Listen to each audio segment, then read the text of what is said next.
Dar vienas toks labai paprastas dalykas, kur tikrai galima praktikuoti kasdienėme gyvenime, irgi yra tokiam pasitikėjimui, pozicijai, kūno kalbai sveikesniai. Vadinamasis yra angliškai power posing. Iš esmės yra prieš kalbant, reikia vėl kažkaip pasislėpti, tualetą galima nueiti elementariausiai ir bent porą minučių pastovėti galios pozicijoje. Tai yra plačiai kojos, krūtinė, toks, galima labai patogu yra rankas sudėti ant šono ir taip pastovėti, smakas būtų kaip kirtotas, pastovėti kas porą minučių iš esmės. Ką tai padaro, vėlgi tai yra pasitikėjimo kūno kalba, kuri vėlgi mintis sutvarko, jausmus sutvarko, ir tai yra labai lengva, nepastebima ir vėlgi galima daryti kiekvieną dieną iš esmės. Nueini į tualetą. Reiškia kažkur atsiriboti. Taip. Tai labai lengva yra padaryti iš tikrųjų, vėlgi.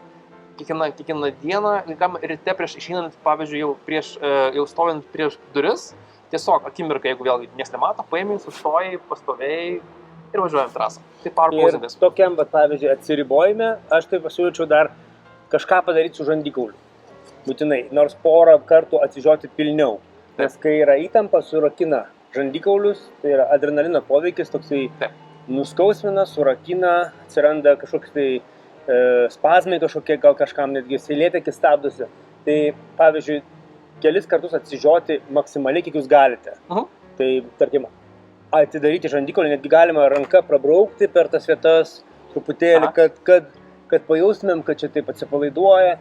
Nes kai ateinam kalbėti, dažniausiai pirmais sakiniai būna tokie, neprasidaro lūpos, sutrinka artikuliacija ir mes norime maksimalaus poveikio. Taip.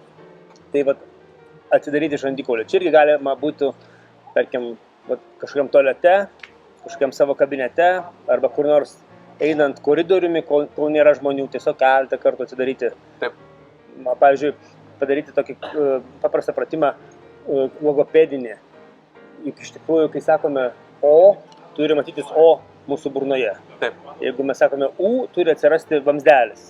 Tai aišku, kad mes to negalime galvoti kalbos metu. Bet padarius tuos pratimus prieš pat kalbėjimą, kai mūsų nieks nemato, aišku, tai tokiu būdu mes pažadinam, primenam savo artikuliacijai, kad jinai būtų, kad jinai egzistuotų. Pavyzdžiui, sakant, beveik visada turėtų būti tarsi šypsomės.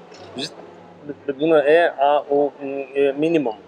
Tai čia prie laikysenos, prie stovėjimo dar yra artikuliacija.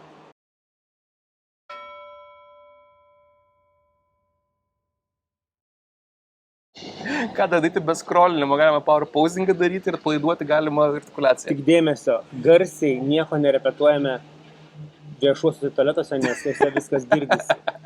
Jeigu jūsų publikos kažkuri dalis yra kokiam nors kaiminystėje, gali būti toksai